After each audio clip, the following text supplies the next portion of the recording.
Hello students, I am your Shashi ma'am. Here I bring for you an easy education system.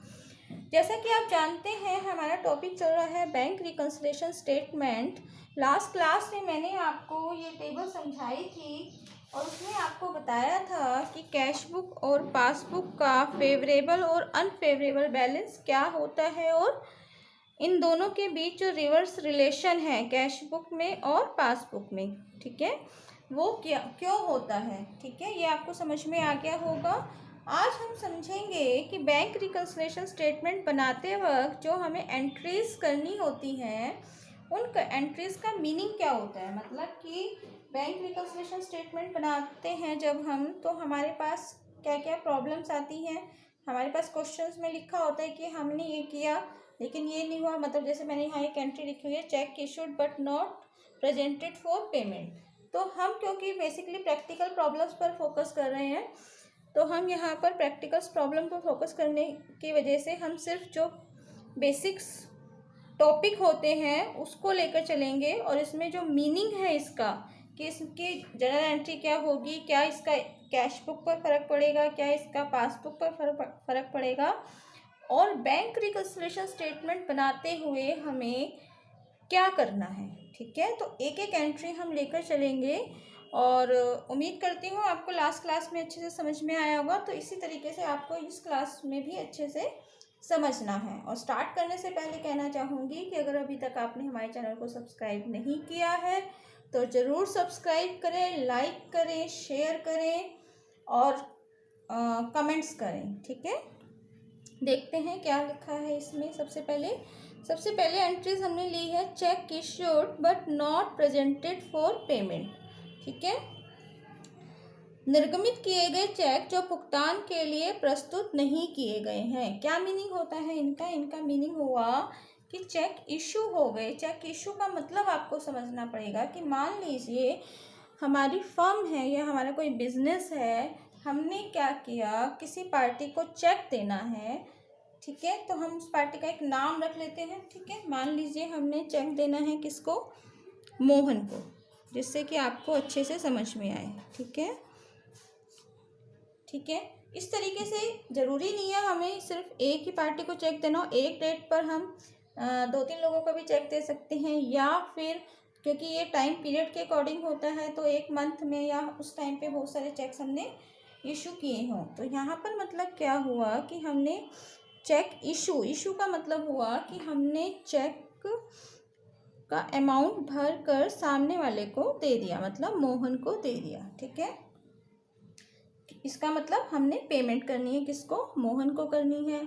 आप एक और ले लीजिए, सोहन को करनी है। ये कौन हो सकते हैं, ये हमारे क्रेडिटर्स हो सकते हैं, या हमने इनसे कुछ फर्नीचर ख़रीदा है, कुछ भी ऐसा जो हमने अपने बिजनेस के लिए लिया है और अब हमें इसकी क्या करनी है, पेमेंट करनी है। ठीक है, तो कई बार क्या होता है, चेक इशूड की जगह चेक ड्रॉन लिखा हुआ आता है, तो उसका मीनिंग भी सेम ही होता है कि हमने चेक जो है वो बनाकर किसको दे दिया, पार्टी को दे दिया। ठीक है, तो जैसे ही हम अपनी चेक इशू करते हैं, जैसे ही हम चेक लिखते हैं, तो हम क्या करेंगे, कैश बुक में एंट्री कर देते हैं। और जनरल एंट्री, सबसे पहले तो हम जनरल एंट्री करते हैं। तो मान लीजिए अगर हम मोहन को चेक दे रहे हैं तो हमारी जो जनरल एंट्री है वो क्या होगी, जनरल एंट्री होगी मोहन अकाउंट,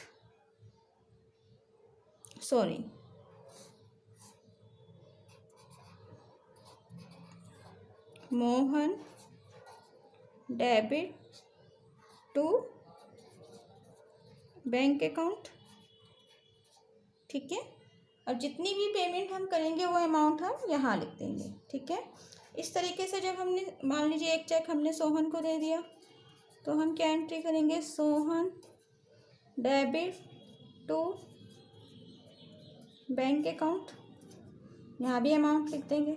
तो मान लीजिए इस तरीके से हमारे 2-3 चेक्स हैं जो हमने इशू किए, लेकिन वो क्या हुआ, पेमेंट के लिए अभी तक नहीं आए। क्यों नहीं आए, इसके कई सारे कारण हो सकते हैं। मान लीजिए हमने आज के हमने चेक इशू किया है 21 को। ठीक है, आज की डेट में हमने चेक इशू कर दिया, लेकिन जब हम ये बना रहे हैं, मान लीजिए हम 31 मार्च को बैंक रिकन्सिलेशन बनाते हैं। 31 मार्च तक की हमने क्या ली, 31 मार्च तक की हमने पासबुक एंट्रीज देखी, पासबुक या बैंक स्टेटमेंट चेक किया, और 31 मार्च तक का हम कैश बुक ले रहे हैं। ठीक है, तो इस डेट तक 31 मार्च तक क्या हुआ कि हमने जो चेक मोहन को इशू किया था और जो चेक सोहन को इशू किया था वो 31 मार्च तक हमारे अकाउंट में नहीं आया, नहीं लगा वो चेक, मतलब हमारे अकाउंट से उसकी पेमेंट नहीं गई। इतना समझ में आया आपको? अब पेमेंट कई कारण हो सकते हैं। ये कारण हो सकता है कि इन्होंने क्या किया है, अभी तक अपने बैंक में चेक जमा ही नहीं किया, या फिर इन्होंने जमा किया है तो हमारे बैंक में नहीं आया। लेकिन प्रैक्टिकली आज के टाइम में इतना टाइम नहीं लगता है चेक क्लियर होने में, तो 1 दिन का टाइम या 2 दिन का टाइम मैक्सिमम लगता है। तो इसलिए ये हो सकता है कि इन्होंने अपने बैंक में अभी चेक डिपॉजिट नहीं किया होगा, तो यही कारण है कि वो हमारे बैंक में चेक अभी तक नहीं आया। ठीक है, तो इसका मतलब क्या हुआ कि चेक इशूड हमने कर लिया, लेकिन क्या हुआ, वो हमारे बैंक में पेमेंट के लिए नहीं आया। इसका मतलब ये होता है check issued but not presented for payment. Presented for payment का होगा क्योंकि हम जब चेक इशू कर रहे हैं तो इसका मतलब पेमेंट कहाँ से होगी, हमारे बैंक से होगी। तो इसका मतलब हमारे बैंक में अभी तक चेक नहीं आया। यहाँ पर निर्गमित का मतलब चेक इशू करना, चेक किसी को देना। ठीक है, अब सबसे पहले हमने ये जर्नल एंट्री की, तो हम क्या करेंगे, कैश बुक में हमने क्या किया, कैश बुक में एंट्री कर दी बैंक कॉलम में। तो हम क्या एंट्री करेंगे, क्योंकि हम पेमेंट कर रहे हैं तो कैश बुक में क्या एंट्री आएगी।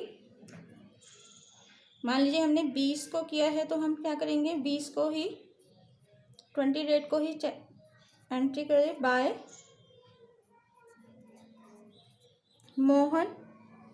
ठीक है, और हमने कहाँ जाएगा, बैंक कॉलम में अमाउंट चली जाएगी।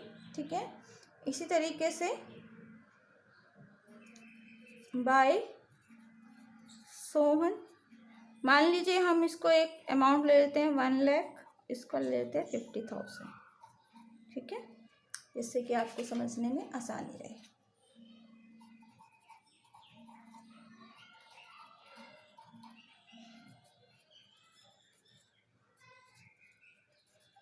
ठीक है, तो इसका मतलब क्या होगा, अब आप ध्यान से समझिए कि हमने कैश बुक में ये 2 एंट्रीज की अपने एक्सपेंसेस साइड में, क्योंकि हमने चेक इशू किया है तो कहाँ आएगी इसकी एंट्री, क्रेडिट साइड में आएगी। और अभी तक हमारी बैंक की जो स्टेटमेंट है उसमें वो पेमेंट्स के लिए नहीं आए हैं। ठीक है, तो अब यहाँ पे डिफरेंस एक खड़ा हो जाएगा, क्या, कितने का, 1,50,000 का पासबुक में और कैश बुक में। कैश बुक में माइनस हो गया और पासबुक में अभी तक वो अमाउंट है। समझ रहे हैं, कैश बुक में क्या हुआ है, माइनस हो गया है, और पासबुक से अभी माइनस नहीं हुआ है।